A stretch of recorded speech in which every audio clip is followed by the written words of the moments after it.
नमस्कार बच्चों। देखिए आज हम लोग क्लास 6 के एनसीईआरटी के साइंस का जो टॉपिक है प्रकाश, उसका अध्ययन करने वाले हैं, जिसमें प्रकाश एक कण है। यह बात जो है न्यूटन महोदय ने बताया था। और प्रकाश एक तरंग है जो हाइगेंस महोदय ने बताए थे। प्रकाश के यंग प्रभाव का खोज जो है व्यतिकरण के गुण से पता चलता है। व्यतिकरण के गुण से पता चलता है। और प्रकाश के चाल को सर्वप्रथम रोबन नामक वैज्ञानिक ने 1676 ईस्वी में मापा था। जो प्रकाश का चाल निर्वात में 3×10⁸ मीटर पर सेकंड होता है।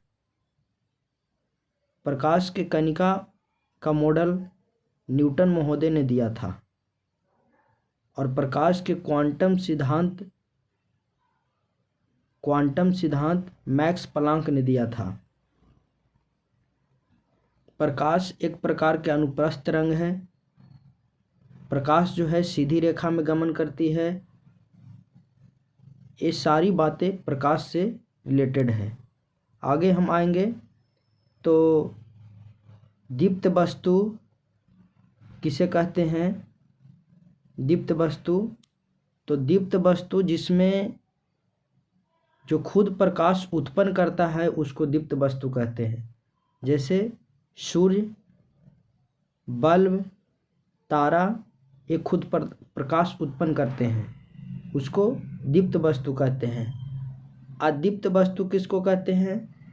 जिनमें प्रकाश अपना न हो, उसको अप्रदीप्त वस्तु कहते हैं। जैसे चांद, लकड़ी, धातु, यह जो है अप्रदीप्त वस्तु है, क्योंकि इसमें प्रकाश जो है अपना नहीं होता है।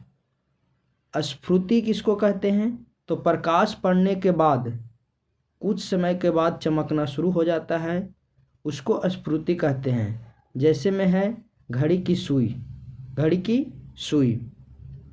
फिर हम आगे देखते हैं तो प्रकाश के परावर्तन के बारे में। तो प्रकाश के परावर्तन के बारे में हम लोग जानेंगे कि परावर्तन किसको कहते हैं। तो जब कोई भी चिकनी सतह पर, ये मान लीजिए कोई चिकनी सतह है और इस चिकनी सतह के ऊपर हम पेंट करते हैं AgNO3 का, सिल्वर नाइट्रेट का पेंट करते हैं। जब इसके ऊपर कहीं से भी किरण आके पड़ती है तो पड़ने के बाद अपने ही दिशा में जब पुनः लौट जाती है, इसी घटना को प्रकाश का परावर्तन कहते हैं।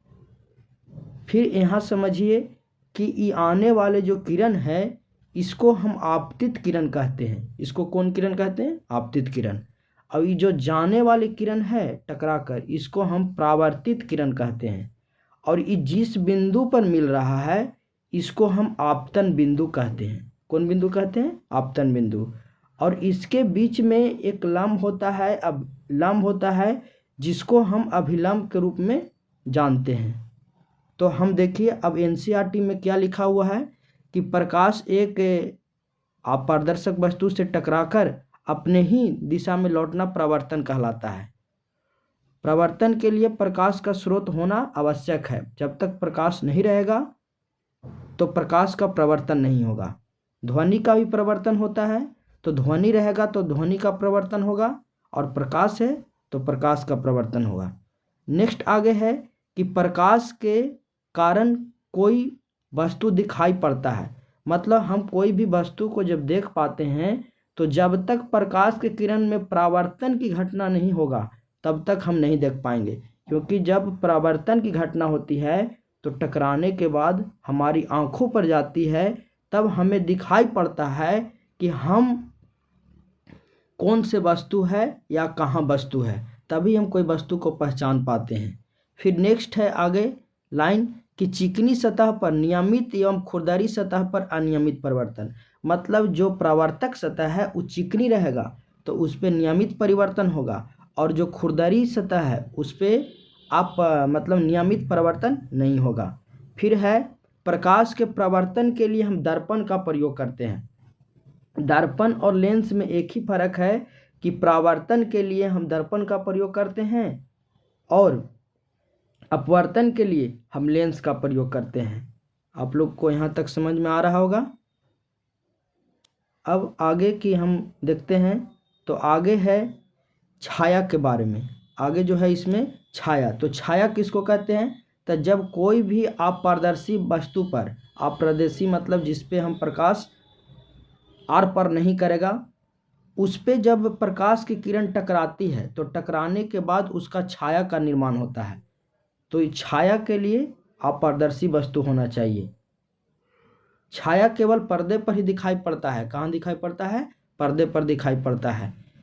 फिर है कि जमीन, कमरे की दीवार अथवा अन्य सतहों पर समान रूप से दिखाई पड़ता है। तो ये है छाया।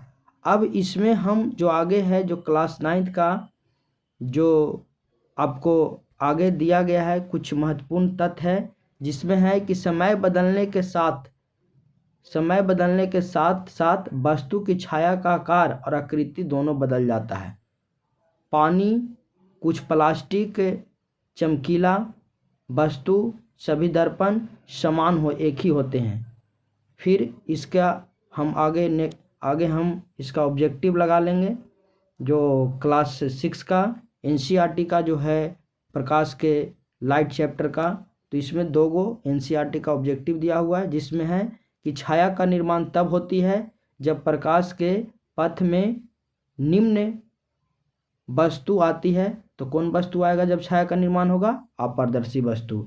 नेक्स्ट क्या है? निम्नलिखित में से कौन सी वस्तु पूर्णतः प्रकाश को अपने से होकर जाने देता है?